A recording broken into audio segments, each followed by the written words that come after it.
Cuando hablábamos en capítulos anteriores del ciclo de vida del proyecto, decíamos que este se organizaba de acuerdo a una sucesión de diferentes fases, y dentro de cada una de esas fases aplicaríamos diferentes procesos para, desde iniciar esa fase, planificar, ejecutarla y cerrarla. Bueno, pues en este tema veremos concretamente cuáles son los diferentes grupos de procesos que van a operar dentro de una fase y cómo interacciona la relación de unos procesos con otros.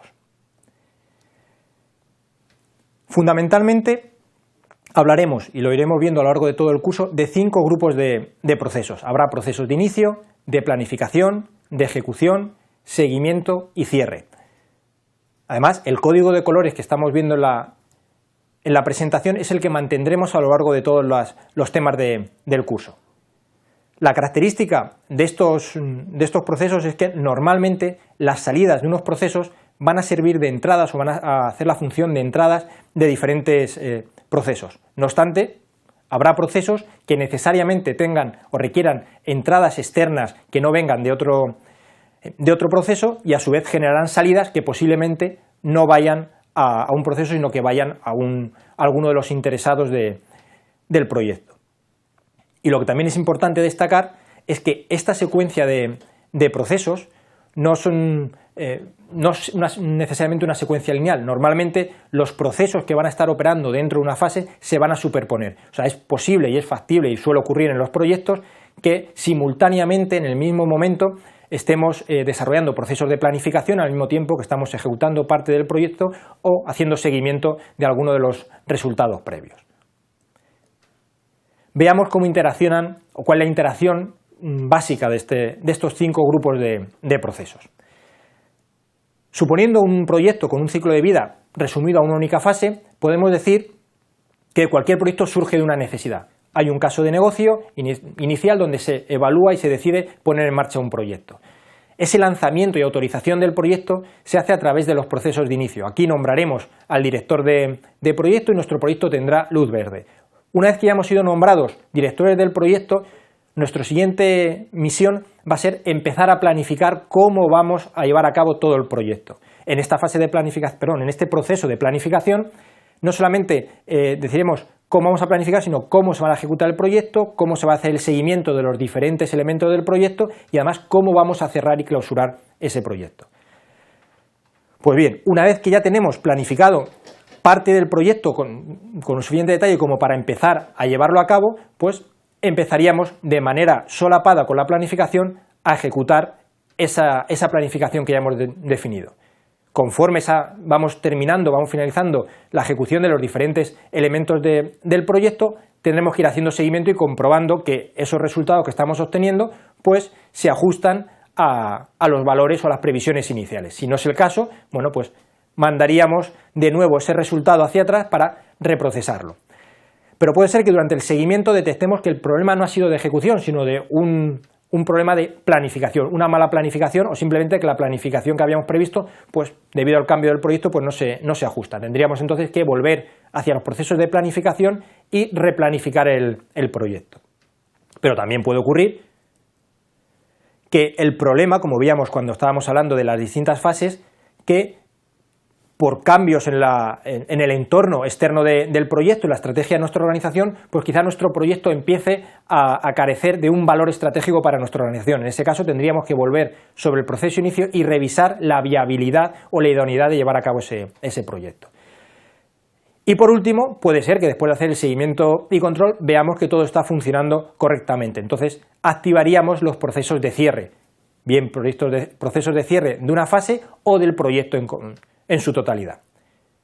Y por supuesto también puede ocurrir que desde esa revisión en los procesos de inicio de la viabilidad del proyecto, bueno, pues decidamos o se decida que el proyecto ya no es viable, ya no es interesante y mejor es cancelarlo. Bueno, pues también existe la opción de directamente suspender o cancelar el proyecto y dedicar los recursos a otro tipo de proyectos, a otras actividades. Al final tendremos un resultado independientemente de que sea un proyecto que ha terminado conforme a su planificación inicial o sea cancelado anticipadamente. Como decíamos, aunque hemos estado viendo que aquí hay como una secuencia, un orden en cómo se van desarrollando esos grupos de procesos, en la práctica ocurre más o menos como tenemos en la diapositiva. vemos que los diferentes grupos de procesos se solapan. O sea, en un momento dado del proyecto, perfectamente puede haber 3 o 4 procesos de diferentes grupos en marcha. Esto es habitual en cualquier tipo de proyectos y de hecho es lo que suele ocurrir en la mayoría de ellos. El esquema general, y además el que vamos a seguir a lo largo del curso para explicar los diferentes procesos dentro de cada uno de sus grupos, es lo que estamos viendo ahora en pantalla. Todo proceso se va a caracterizar por tener unas entradas, que es decir, es lo que necesito para poder generar el resultado del proyecto. En las salidas, ese resultado es lo que tendré cuando haya puesto en marcha el proceso o lo que estoy intentando conseguir, y para lograr estas salidas pues utilizaremos diferentes técnicas o herramientas, es decir, lo que vamos a usar. Veremos que los diferentes procesos que vamos a ir viendo a lo largo del curso presentan multitud de herramientas o técnicas. No va a ser necesario, no va a ser obligatorio utilizar todas, simplemente utilizaremos o emplearemos aquella que mejor se adapte a las necesidades de cada momento del proyecto.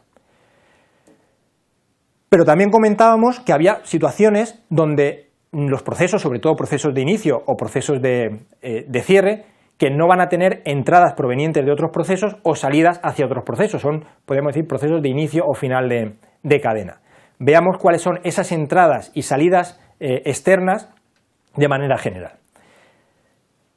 Si consideramos en este recuadro central todos los procesos que están recogidos en la guía del PMBOK, podemos hablar de manera general de las que van a ser entradas externas, información externa para empezar a activar los procesos.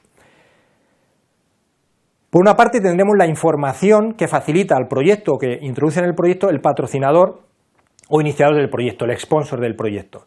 El patrocinador va a facilitar al proyecto y por lo tanto al director de proyecto pues un enunciado del trabajo, es decir, qué queremos conseguir con el proyecto, un caso de negocio que es la justificación de la viabilidad, de la idoneidad de ese proyecto, y un acuerdo, o muchas veces acotado a lo que es un contrato. Como veis, el contrato no viene a través del cliente, sino que viene o llega al proyecto a través del patrocinador.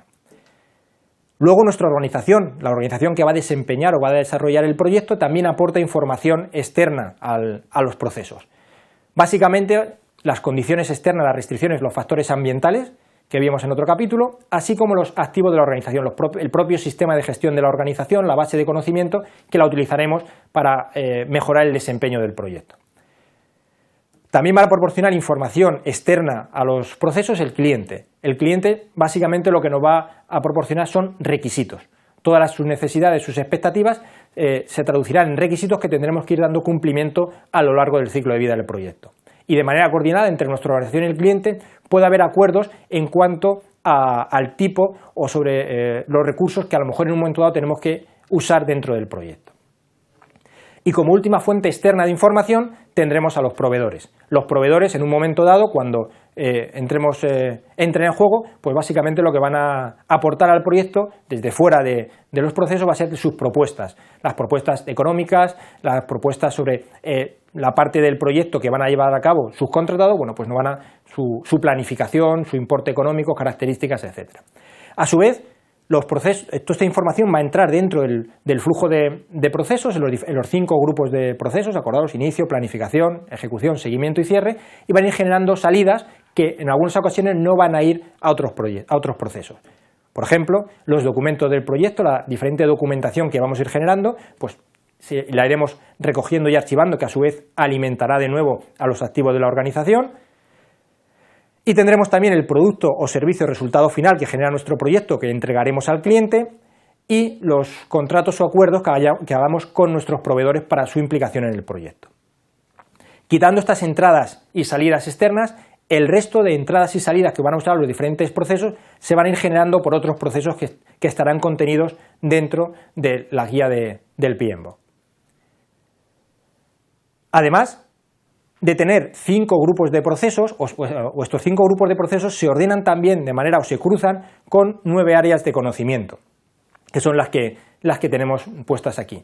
El resultado final, pues es una matriz donde cruzamos grupos de procesos que estarían representados por los diferentes colores amarillo, rojo, azul que tenemos en la presentación, con las áreas de conocimiento, gestión del alcance, plazos, costes, incluso la de integración, que es la que va a dar soporte o va a armar a todo el proyecto.